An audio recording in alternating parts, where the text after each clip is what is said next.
On nous a souvent dit que Jésus était pauvre.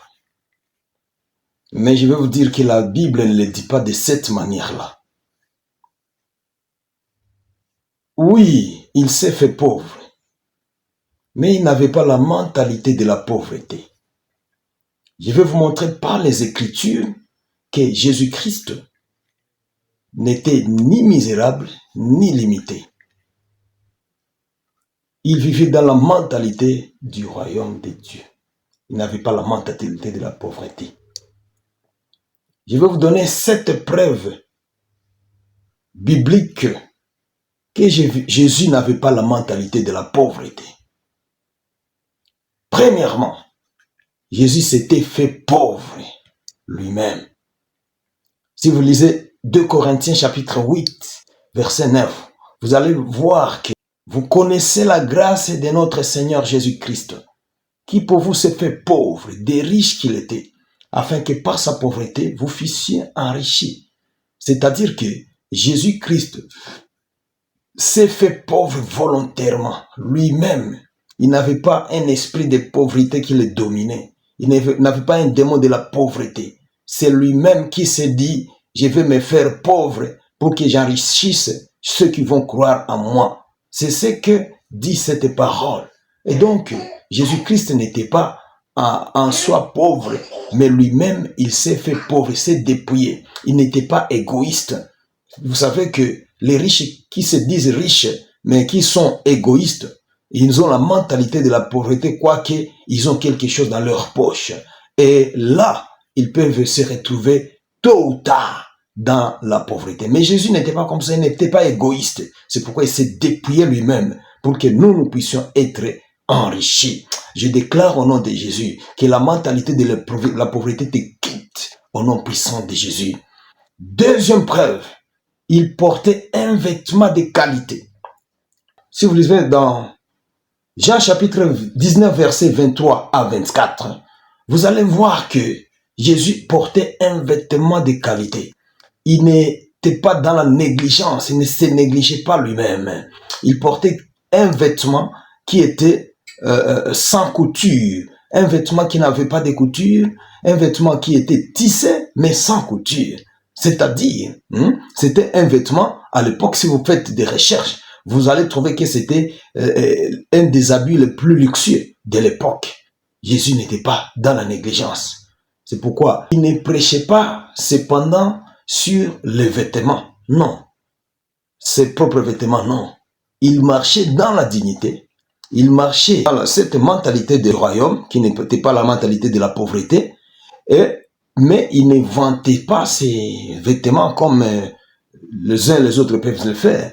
Lui ne vantait pas ses vêtements, il ne méprisait pas les pauvres, il les attirait par son comportement afin que ces pauvres puissent lui ressembler. C'est pourquoi je déclare aujourd'hui, toi aussi qui es là, ne néglige pas ta façon d'être, ne néglige pas ta façon de t'habiller. Même Jésus-Christ s'habillait dans une tunique qui était une tunique très très chère et très à la mode. Mais ce n'était pas ça le sujet de sa prédication. Je déclare aujourd'hui, ne néglige pas ce que tu représentes. Je déclare pour toi aujourd'hui, ne néglige pas ce que tu es en train de te vêtir. Vêtis-toi très bien, afin que ta dignité puisse être établie. Même si tu n'as rien, tu peux bien te vêtir, tu peux bien repasser tes habits, tu peux paraître bien devant les gens, et ça c'est la mentalité du royaume. C'est pas la mentalité de la pauvreté. Vous savez, même l'habit de Jésus était tellement précieux que les soldats qui étaient en train de le crucifier à Golgotha, ils n'avaient pas déchiré cet habit parce que c'était un habit qui était très cher, très précieux. Ils l'ont tiré au sort afin qu'ils puissent en bénéficier. Vous voyez? Donc Jésus ne vivait pas dans la mentalité de la pauvreté. Je déclare au nom de Jésus que le Seigneur te donne ton image au nom de Jésus, restaure ton image au nom de Jésus. Troisièmement, il utilisait les choses neuves et préparées. Si vous lisez Marc chapitre 11, verset 2 et Luc chapitre 22, verset 12, lorsque Jésus entrait triomphalement à Jérusalem, il avait dit qu'on lui amène un ânon sur lesquels personne n'était encore monté. Si on disait ça aujourd'hui, on peut dire que c'est une voiture très neuve pour qu'il entre avec triomphe à Jérusalem. Lorsqu'il a fait la Sainte Seine, la dernière, avec ses disciples, il avait dit, allez à tel endroit, une chambre haute, un endroit bien préparé, qui était meublé, qui était équipé, un endroit vraiment fourni. Jésus exerçait son autorité et il utilisait les choses neuves et préparées. Même sa tombe était neuve. Donc Jésus n'avait pas la mentalité de la pauvreté, non. Il avait la mentalité de l'excellence, la mentalité de la préparation. Tout ça sont les mentalités du royaume de Dieu. C'est pourquoi toi aussi, tu dois être préparé. Tu dois avoir l'excellence dans tout ce que tu fais. Même si tu es comment, choisis à faire les choses avec excellence, pas avec négligence.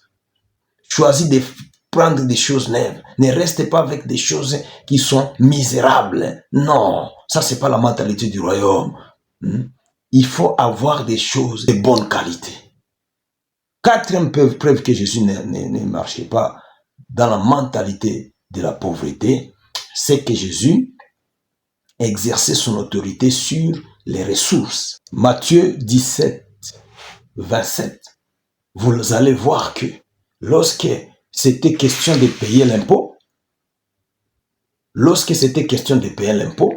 les autorités sont venues pour lui demander de l'impôt, il n'a pas refusé, il n'a pas fui sa responsabilité, mais il a utilisé la mentalité du royaume, même si à ce moment-là, dans sa poche, il n'avait rien, ça ne veut pas dire qu'il n'avait pas l'autorité de commander afin que la facture soit payée, afin que l'impôt soit payé. C'est pourquoi il a dit à Pierre, va à tel endroit, tu vas pêcher un poisson, tu vas prendre l'argent qui se trouve dans le poisson, tu vas payer mon impôt, tu vas payer aussi ton impôt. La mentalité du royaume, ce n'est pas une fuite de responsabilité, mais c'est payer les factures. Je déclare au nom de Jésus, si tu as encore des factures qui traînent, que l'Éternel te donne des ressources au nom de Jésus, que l'Éternel te donne des ressources au nom de Jésus, afin que tu puisses payer. Tu paies les impôts, tu paies les factures, comme Jésus le faisait, nous aussi nous pouvons le faire, au nom puissant de Jésus-Christ. Cinquième preuve, le ministère de Jésus avait une gestion et une structure financière. Jean 12, 6. Vous allez remarquer qu'il avait une caisse pour son ministère. Il y avait un trésorier. C'était une structure vraiment bien mise en place. Et Judas était son trésorier. Vous allez voir que Jésus, il compte, il y a des entrées, il y a des sorties. Et ce qui va vous étonner, c'est qu'il il évitait le gaspillage.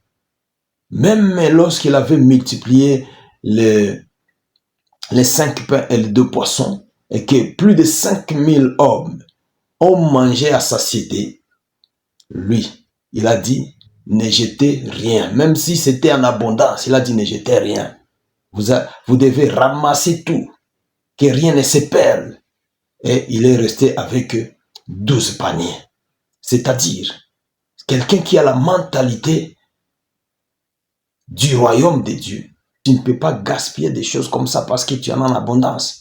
Même si tu as des choses en abondance, tu dois sécuriser l'unité pour que tu aies la totalité, pour préserver la totalité.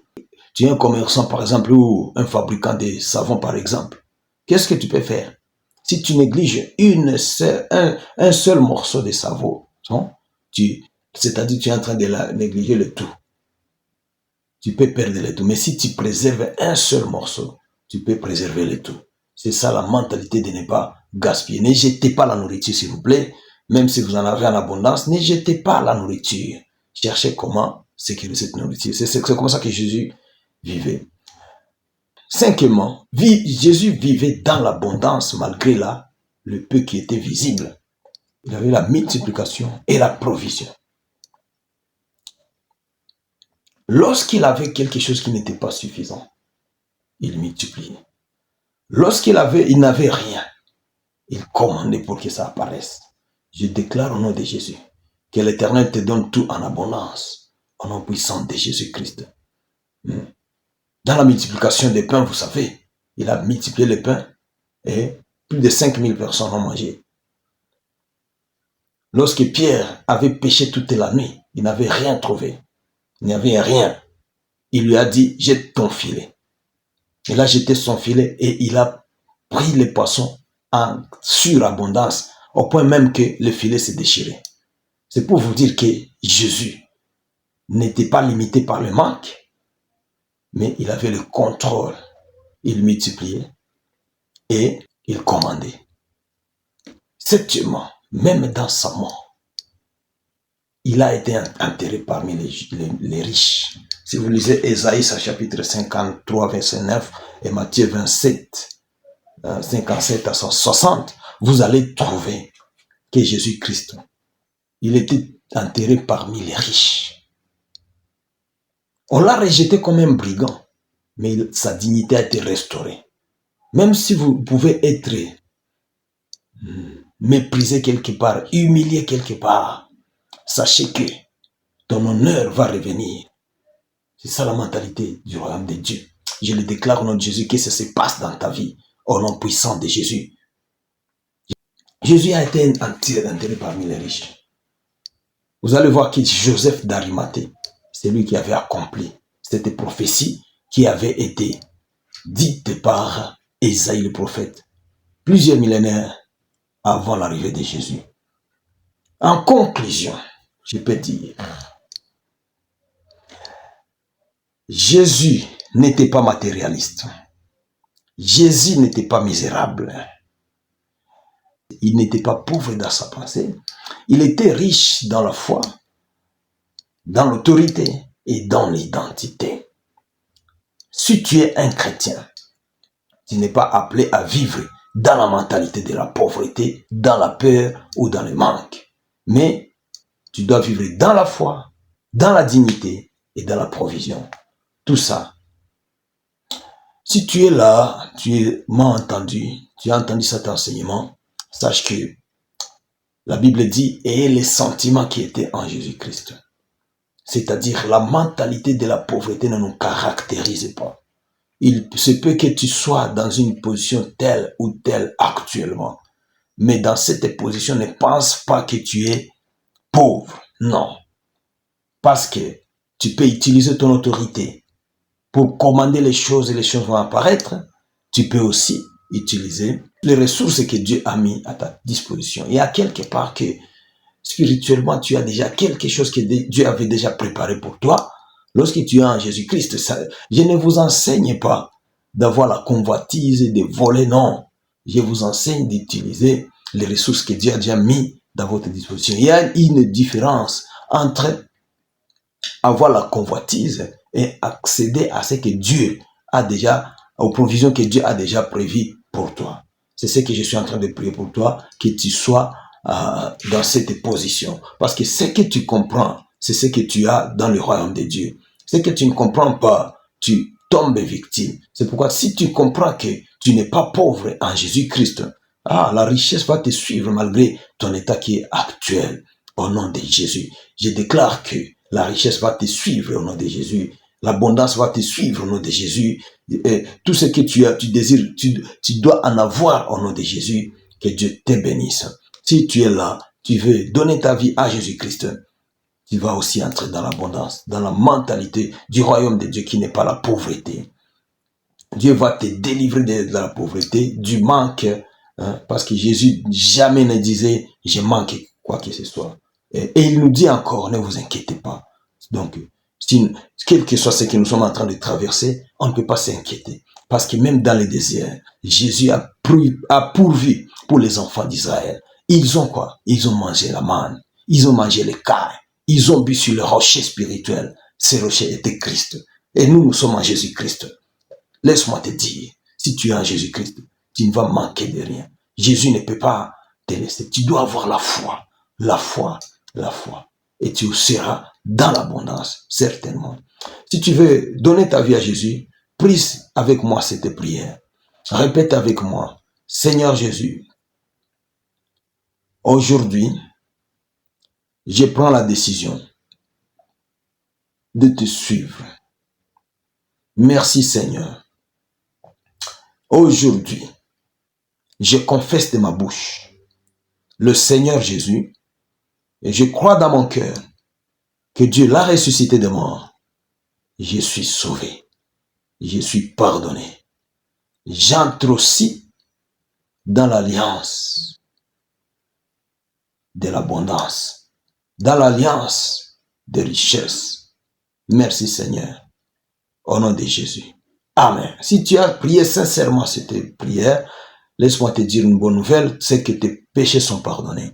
Trouve une église locale où tu dois fréquenter et tu dois développer ta vie spirituelle. Que Dieu te bénisse. Pour ne rien manquer, tu peux t'abonner, tu peux commenter, tu peux partager et Dieu te bénisse.